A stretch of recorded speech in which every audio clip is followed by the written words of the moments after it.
ನಮಸ್ಕಾರ ಬಂಧುಗಳೇ, ನಾನು ನಿಮ್ಮ ಪಾಲಿಟಿಕ್ಸ್ 09 ಬಂಧುಗಳೇ. ರಾಜ್ಯದಲ್ಲಿ ಅತಿ ಸುದ್ದಿಯಲ್ಲಿರುವ ವಿಷಯ ದರ್ಶನ್ ಗ್ಯಾಂಗ್ದ ಕೊಲೆ ಕೇಸ್.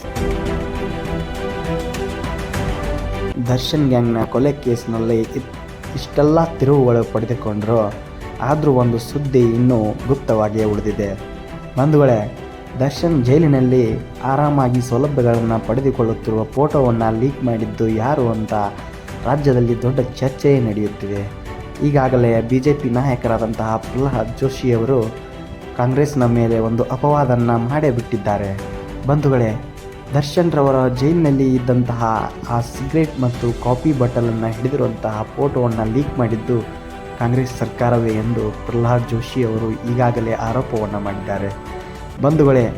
ಪ್ರಹ್ಲಾದ್ ಜೋಶಿಯವರು ಹೇಳುವ ಪ್ರಕಾರ ಸಿದ್ದರಾಮಯ್ಯನವರು ಭಾಗಿಯಾಗಿರುವಂತಹ ಆರೋಪವಿರುವ ಮೂಡಾ ಹಗರಣ ಮತ್ತು ವಾಲ್ಮೀಕಿ ಹಗರಣದ ಮೇಲೆ ಮೀಡಿಯಾಗಳ ಕಣ್ಣು ಏನಿತ್ತು ಬಂಧುಗಳೇ, ಆ ಕಣ್ಣುಗಳನ್ನು ಡೈವರ್ಟ್ ಮಾಡೋಕ್ಕೆ ಕಾಂಗ್ರೆಸ್ ಸರ್ಕಾರವೇ ದರ್ಶನ್ ರವರು ಜೈಲಿನಲ್ಲಿ ಇರುವಂತಹ ಸೌಲಭ್ಯಗಳನ್ನು ಪಡೆಯುತ್ತಿರುವಂತಹ ಫೋಟೋವನ್ನು ಲೀಕ್ ಮಾಡಿದ್ದು ಎಂದು ಪ್ರಹ್ಲಾದ್ ಜೋಶಿಯವರು ಹೇಳುತ್ತಾರೆ.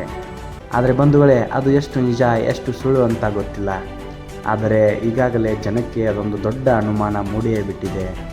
ಸಿದ್ದರಾಮಯ್ಯನವರಂತಹ ಹಗರಣಗಳನ್ನು ಮುಚ್ಚಿ ಹಾಕೋಕೆ ಅಥವಾ ಆ ಕಣ್ಣುಗಳನ್ನು ಡೈವರ್ಟ್ ಮಾಡೋಕೆ ಅವರೇ ಈ ಫೋಟೋಗಳನ್ನು ಲೀಕ್ ಮಾಡಿರಬಹುದೆಂಬ ಅಪವಾದ ಈಗ ಸಿದ್ದರಾಮಯ್ಯನವರ ಮೇಲೆ ಬಂದಿದೆ. ಇದಕ್ಕೆ ಪ್ರಿಯಾಂಕ್ ಖರ್ಗೆ ಅವರು ರಿಪ್ಲೈ ಕೊಟ್ಟಿದ್ದು, ಅವರೂ ಕೂಡ ಸಮಂಜಸವಾದ ಉತ್ತರವನ್ನು ನೀಡಲಿಲ್ಲ.